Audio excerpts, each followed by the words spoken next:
And now another friend of ours, The Replacements. We have covered Let It Be, we've covered Tim, and covered Pleased to Meet Me as Hmm. well at this point. So we skip an album in the lineage of The Replacements, and then we end with what is their last album together. Some will say the first uh, Paul Westerberg solo album. Others will say the last Yeah. Replacements album. It's listed as a Replacements album here. We've done quite a few bios of them as well, but just to give you an idea, and we're talking, by the way, about All Shook Down is the album that we're Hmm. covering. But in between the last album, we covered Pleased to Meet Me, and then this one was Don't Tell a Soul, which did not really hit, shall we say. Yeah. There's some good tracks on it, though. I'd argue it's a little bit underappreciated, but they're there. And famously, they opened for Tom Petty and the Heartbreakers, and in between that, and it did not go well. It's the best way to describe it in all of my research for this. All the sort of stuff that always plagues the Replacements, they just kind of get in their own way. Even with Bob Stinson gone from the band, right? They still kind of find ways to get in their own way. And so this is sort of when the band is in the process of breaking up. Yep. At this, it's probably we should also mention that Chris Mars is gone on this album as well. So two of the original members of the band are gone.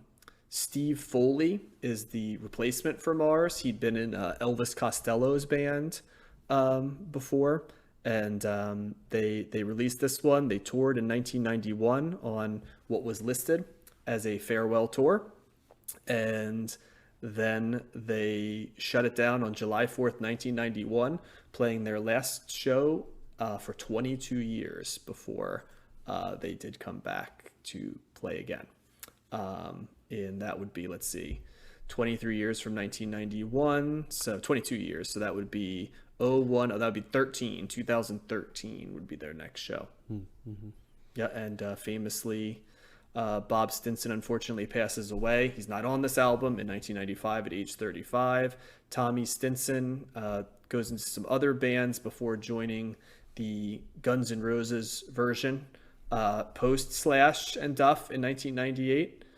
He actually replaced Duff in the band until 2016. So he was a member of Guns N' Roses from 98 to 2016. And Westerberg, of course, had his own solo career that covered throughout the 90s and was heavily involved in things like the Singles soundtrack.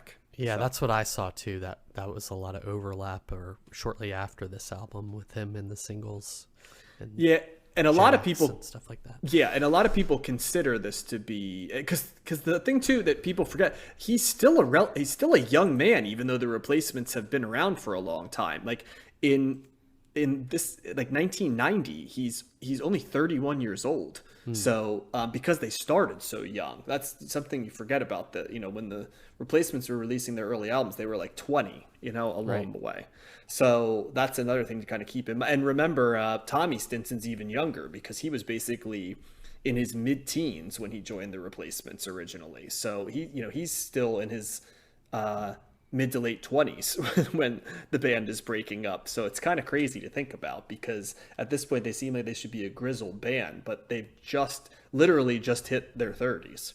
So they are very much of before Gen X because Yeah. Westerberg was born on the last day of the 50s, December 31st, Jeez. 1950. I remember that from the bio I read about the Replacements, but I'm Yeah. looking at it now. So he predates the 50s by one day. Wow. So what'd you think of this one? A lot Well, different than some other ones, huh? it is. It's that acronym Rhino. It's replacements in name only. I would characterize Okay. this album. It is very different. It kind of took me by surprise. It is very acoustic, and it's very Paul Westerberg, as you alluded to. It has a lot of it has his characteristic writing, um, and uh, and kind of I would say it's lyrically kind of First and foremost, that's the primary driver of the album. It doesn't really sound like a Replacements album to me. I think it's missing a quality that I really appreciated on those earlier albums. There is, it feels like there's kind of there's something missing here, intentionally or not, to make it to sound. As a result, it does not sound like a Replacements album. It's missing some edge. It's missing some just kind of that Replacements energy that a lot of what I love about those earlier albums. That being said, it's still an enjoyable album. Like you said, I think there's some really strong tracks on here. Merry Go Round, which is the opening track, I think that has the characteristics of a Replacement song with those strong hooks and singable choruses.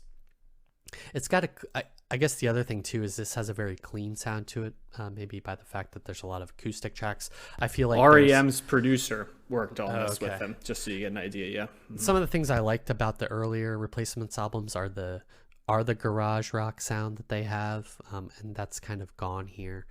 The other songs that I really liked were Sadly Beautiful, Mm-hmm. Somebody Take the Wheel, All Shook Down. There is strong tracks, but Paul Westerberg seems front and center of this, whereas I felt like before the Replacements, the rest of the band had presence, and I don't feel that here on this album. So that makes it kind of a step down for me. But if you like Paul Westerberg and you like his lyrics and kind of his feel and energy, you're gonna like this album. It seems like this is just kind of a transition, like you said, with the Replacements on the way out and him going solo, and maybe he had to take more of a central role with the way the band kind of chaos and drama unfolds. But yeah, it's yeah, I give it a slight thumbs up. It's I think my expectations, not reading about it, kind of threw me off at first, so that's probably maybe unfairly, but it's just not like Tim or Let It Be or even Pleased to Meet Me, in terms of what I love about the Replacements. So what about you? I'm sure you're familiar with this album. Oh yeah, I still love this album. Okay. This album though, like yeah, I can understand if you were coming thinking that you were going to hear a redux of Tim and Let It Be, Yeah. but this is Paul Westerberg, who Right. I'm just as familiar with in some ways as the Replacements. What you're hearing here though is the beginning of things that influenced like Bright Eyes, right? And like Ryan Adams and alt country and all of that stuff, right? Like that's where the lane, and also all the power pop but with melancholy that were just all over the early 90s, right? Like Yep. there's a ton of those bands that are poppy but also sad, right? In a way that like Big Star never felt sad, even if the songs were sad. And obviously Yeah. that's a seminal influence on Paul Westerberg. I mean, he wrote a song called Alex Chilton, for God's sakes. But Right. a couple things I want to mention. You've got John Cale's viola on Sadly Beautiful, which Sadly Beautiful is a top 5 Replacements track for me, even though it's really a Paul Westerberg track. It's Yeah. a beautiful song. The lyrics on this album are fantastic. I mean, Replacements albums usually have good lyrics, especially as they go around, but the lyrics on this are really, really good. Paul Westerberg's just a songwriter that really connects with me. I enjoyed it. I think that as much as we talked about that Alice in Chains album, harkening the 90s, like this does too. This sounds like a lot of where the 90s is going, especially in. I'll be interested to hear if Matt is familiar with this album, because this album is going to be straight catnip for Matt with like stuff that he loves. Like, you can draw a pretty close line to like what Wilco's doing later in the mid to late 90s from this album. Like, I mean, there's times when it feels like these are songs that Jeff Tweedy himself could have written. I think it also is, it's in the spirit of the Replacements that there's this melancholy to it, that always dripped over all the Replacement songs, and it almost feels like he's putting an RIP to the band because he's like sort of the last survivor a little bit, whether because two of the four members are gone and they were such a tight knit group, like us against the world a little bit, and now Yeah. kind of they've like hit their 30s, you know what I mean, and they're not, it's not as easy to be like a young fuck up anymore. So you kind of have to make a decision, right? Like, are you going to be a young fuck up or not? And like Paul Right. Westerberg's like, no, I'm going to be like a professional musician.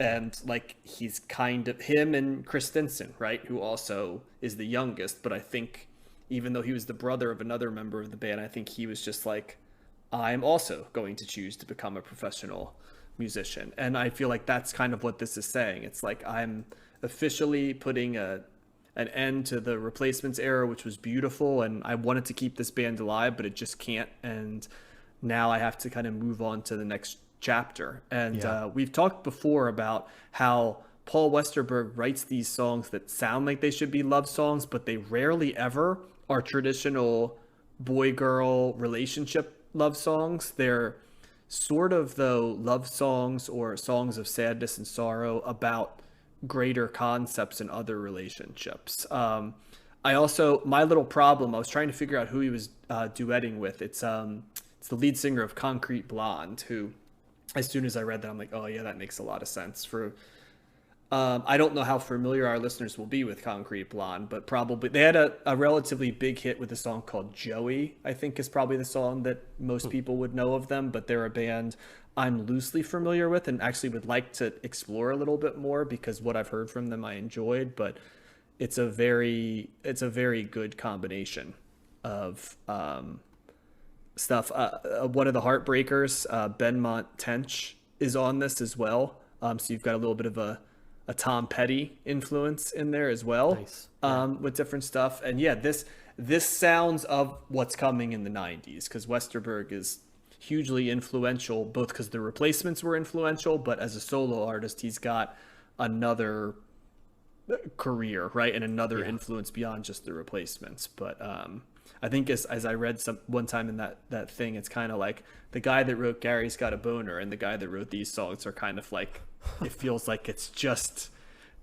the completely different band. And it's because there's only two members left. So I think this album gets unfairly derided because people want to romanticize the admittedly fantastic Replacements albums, but I really think this reinforces to you even more than listening to those albums just how good Paul Westerberg is, for at least me. So yeah.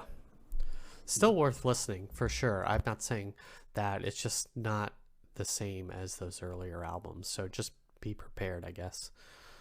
I feel like theme wise too, it's sort of like this idea of Westerberg sort of saying we kind of never made it and this is the end of the road, but it seems wistful and stuff, but it doesn't seem bitter or angry. It's just sort of like, we went on this, and I wouldn't even say he's upset about not making it. It's sort of more just like, it's very reflective.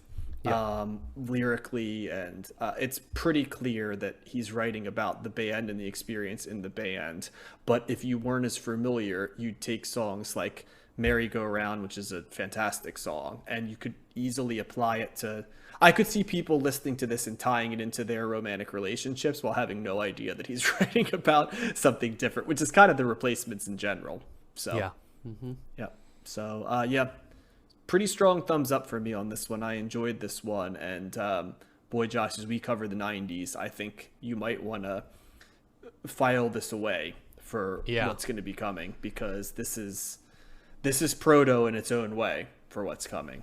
Yeah, This is also one where I would have loved to have heard Matt's opinion on it. I think he could have added some color to this one. So Yeah, might have to re-listen to this at some point. so with context, but there